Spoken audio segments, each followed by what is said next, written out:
So, good day everyone. Today I will talk to you about cooling and dehumidifying sample problems. Problem number one: air enters a cooling coil at 30 degrees dBT and 60% relative humidity. It leaves at 15 degrees Celsius and 90% relative humidity. If the mass flow rate of air is 1.5 kilograms per second, find the rate of moisture removal in kilograms per second.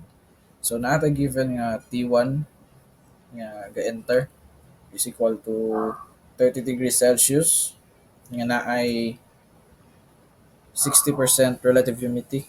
Dali, nanay. So naatay W1 nga 0.012 kilogram dry air, kilogram water.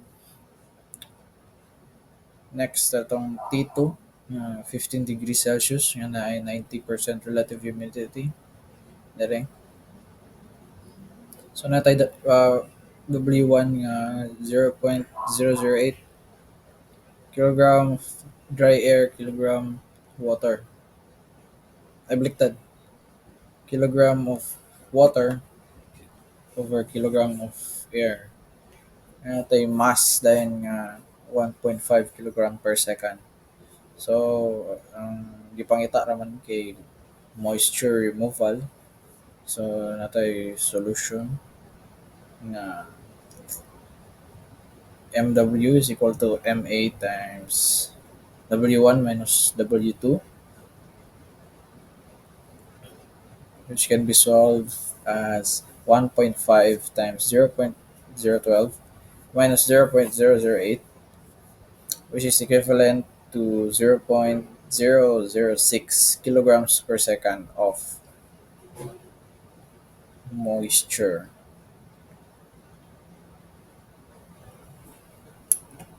Next problem.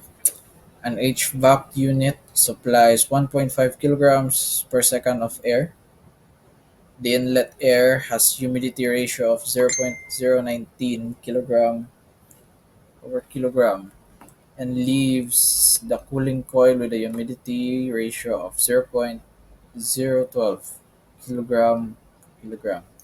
A. Calculate the mass of water removed per second. B. Calculate the total mass removed in 8 hours. So during a problem, wala tayo temperature, relative humidity. So, given na to ang initial o final humidity ratio, so dali ra siya ma-solve. Ang gipangita ra man sige mass of water removed per second. So natay given mass flow rate nga 1.5 kilogram per second. Initial humidity ratio nga 0.019. Final humidity ratio nga 0.012. So naa po tayo given nga time 8 hours. So for the solution, very simple lang. MA times W1 minus W2. Pang transpose na to na sila. Kaya na siya, ano na siya, kama na siya, dili na siya 9. Kama na siya. I-change na to na siya. Kaya na siya. Oh. So, kama na siya.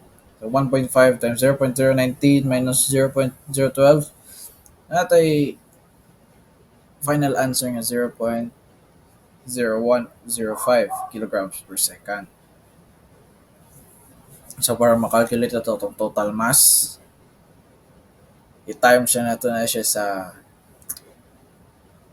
3,600 seconds per hour para makancel ang unit na seconds. Pag magbutang na po tayo 8 hours last. Kaya para makancel ang hours, para mabilin kilograms. So, 0.0105 times 3,600 times 8 is equivalent to the total mass of 302.4 kilograms. No, very simple. That is all. Thank you.